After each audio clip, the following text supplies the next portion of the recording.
8 నెలలైంది కూటమి ప్రభుత్వం ఏర్పడి.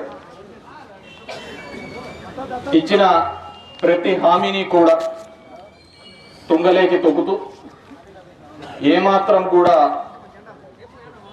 వాటిని పట్టించకుండా విస్మరిస్తూ, తప్పు చంద్రబాబు నాయుడుది కాదు, వినే జనాలది. ఎందుకంటున్నానంటే ఇది 1 కాదు, 2 కాదు, 3 కాదు, ఇది 4వసారి ఆయన ముఖ్యమంత్రి. ప్రతిసారి కూడా ఆయన తప్పుడు హామీల మీదనే అధికారంలోకి రావడం జరిగింది. మీరు వీడియోలలో అంతా కూడా చూసింటారు. బాధుడే బాధుడు, మీకు ఇవన్నీ ఛార్జీలన్నీ వేస్తున్నారు, మన ప్రభుత్వం వస్తానే వాటన్నిటినీ కూడా తగ్గిస్తానని చెప్పేసి హామీ ఇవ్వడం జరిగింది. తగ్గించే కథ దేవుడికి ఎరగ. 15,000 కోట్ల రూపాయలకు సంబంధించి ఈరోజు మన మీదే మళ్ళీ భారం పడుతుంది. గతంలో ఇదే విధంగా 14 నుంచి 19 మధ్యలో ఉన్నప్పుడు, చంద్రబాబు నాయుడు ఉన్నప్పుడు కూడా ఇదే విధంగా విద్యుత్ అంతా కూడా భారం మన మీద కూడా వేయడం జరిగింది.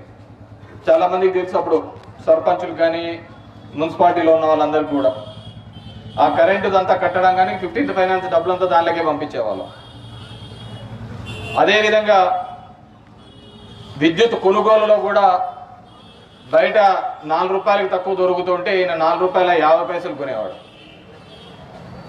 ఇప్పుడు మనం దగ్గర 2 రూపాయల 49 పైసలకు కరెంటు కొంటున్న పరిస్థితి. దానికి కూడా రాద్ధాంతం చేసినారు. అదాని ఇట్లా చేసినాడు, వీళ్ళు ఇట్లా చేసినారు. కాబట్టి మనమందరం కూడా ఆలోచించుకోవాల్సిన అవసరం. చంద్రబాబు నాయుడు చెప్పినాడు, ఆ కూటమిలో పార్ట్నర్ అయినటువంటి ప్రశ్నిస్తానని పెట్టిన పార్టీ అయినటువంటి పవన్ కళ్యాణ్ గారు చెప్పినారు, ఏంటి కరెంటు ఛార్జీలంతా ఎలా పెంచుతారు, దీనికి ఎవరు అని చెప్పేసి ఊక్కుంటా మాట్లాడినాడు. ఇప్పుడేమో మౌనవ్రతం పాటిస్తున్నాడు. ఈ విధంగా ప్రతి అంశంలోనూ కూడా దగా చేస్తూ ప్రజల్ని మోసం చేస్తూ ఉన్న ఏకైక ప్రభుత్వం ఏదైనా ఉంది అంటే ఒక్క కూటమి ప్రభుత్వమే అని చెప్పేసి చెప్పదు. దీనికంతా ఆయన చెప్పేవాడు, బటన్ నొప్పేది ఏముంది, ముస్లాం కూడా ఒత్తుతాది బటన్ అని చెప్పేసి. మళ్ళీ వద్దు, ఈ ముసలోడు ఎందుకు ఒత్తలేకపోతున్నాడు?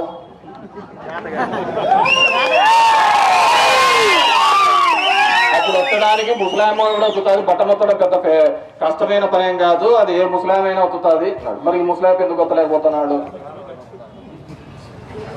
ఎన్ని హామీలు ఇచ్చినది, నోటికి వచ్చినట్టు చెప్పుకుంటూ పోయినాడు. యాక్చువల్గా నేను ఆ హామీల గురించి ఇప్పుడు సంవత్సరం తర్వాత నుంచి మాట్లాడాల. పేదలకు చేయాలి, చెప్పిన మాట నిలబడాలా అని చెప్పేసి మన అప్ప. ఏదైనా చెప్తా అంటే సార్లు ముందు అధికారం లేకొస్తుందని ఈ అప్ప. జనాలు ఏ అప్పని నమ్ముతున్నారు? అబద్ధాలనే నమ్మినారు. ఈరోజు అంటున్నారు మాకు ఇవి పెంచినారు, ఇవి పెంచినారు అని చెప్పి. జగన్ రెడ్డి శిలగా చెప్పినాడు. ఇవి కాదయ్యా, ఉంటే నాకంటే పెద్దగా ఆలోచించి చేసే వాళ్ళు ఎవరైనా ఉంటారు. నేను ఏదైతే చేయగలుగుతానో అది మాత్రమే చెప్పగలుగుతాను, ఏదైతే చెప్తానో అది మాత్రమే చేస్తాను అని చెప్పేసి. ఇది ఒక పిల్లలకి 18,000 ఇచ్చానంటే 15,000 ఇచ్చానంటే నీకు 15,000, నీకు 15,000, నీకు 15,000. ఎవరికి 15,000 కాదు కదా, 8,000 ఇచ్చింది దాకా 18. అవన్నీ ఇవిగా ఆ విధంగా ప్రతి సందర్భంలోనూ కూడా మోసపోయినా దగాపన్నాం అనే మాటలు అనేది లేదు. ఎందుకంటే ఒకసారి కాదు, 2 సార్లు కాదు, ఇంతకుముందు చెప్పిన 4 సార్లు మనం తెలిసి నెత్తికి తెచ్చుకున్నాం కదా ఈ సమస్య. నేను ఎప్పుడు అంటా అన్న వీళ్ళకు లేదు అంటే జనం దగ్గరికి ఎందుకుందంటే మా యొక్క పెద్ద బలహీనత. వాళ్ళ తరపున మనం పోరాడాలి కదా, వాళ్ళ తరపున మనం ఫైట్ చేయాలి కదా, వాళ్ళ తరపున ఇది చేయాలి అంటే వాళ్ళ తరపున మనం అన్నీ చేస్తున్నాం. కానీ వాళ్ళు మనల్ని వద్దనుకొని అవతలికి పోయినారు కదన్న, వాళ్ళకి వీళ్ళ గురించి తెలియాలి కదా, వీళ్ళ గురించి తెలుసనే కదన్నా. లేదు లేదు, ఇప్పుడు చూడు 6 నెలలు 8 నెలలు అయింది, అప్పటికే రోడ్లకి చెప్తున్నాడు. అప్పుడు అధికారంలో ఎప్పుడు ఉండలే, అందరినీ ఇంటింటికి పంపించా. కాబట్టి అందరినీ కోరుకునేది ఈరోజు ప్రజలు మీరు ఆలోచించండి. ఏ విధంగా ఈ రాష్ట్రాన్ని సంపద సృష్టిస్తానన్నాడు.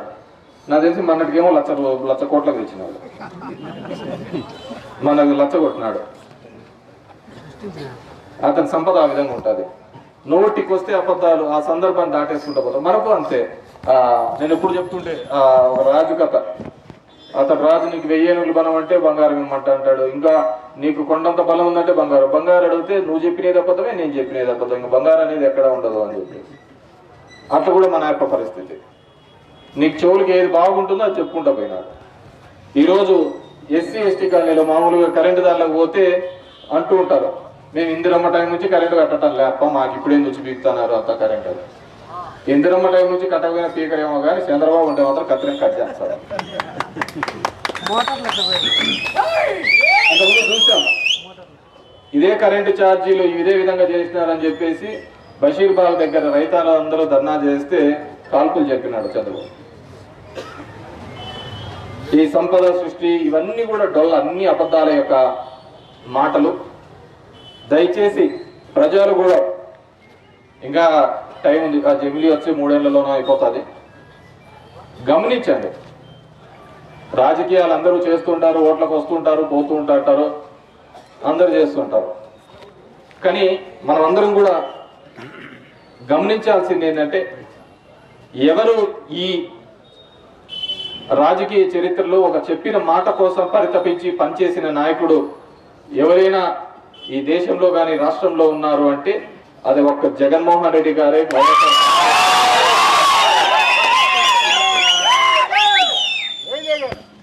వాటికి ఆ విధంగా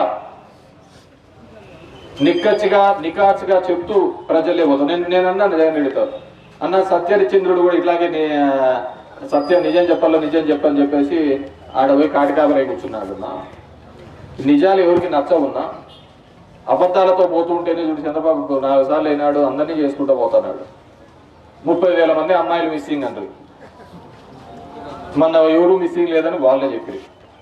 25,000 టన్నుల డ్రగ్స్ వచ్చినాయని చెప్పారు. మొన్న చూస్తుంటే అదేదో పొట్టు వచ్చిందని చెప్పారు వాళ్ళు, సిబిఐ వాళ్ళు. అవన్నీ ముందే తెలుసు వాళ్ళకు.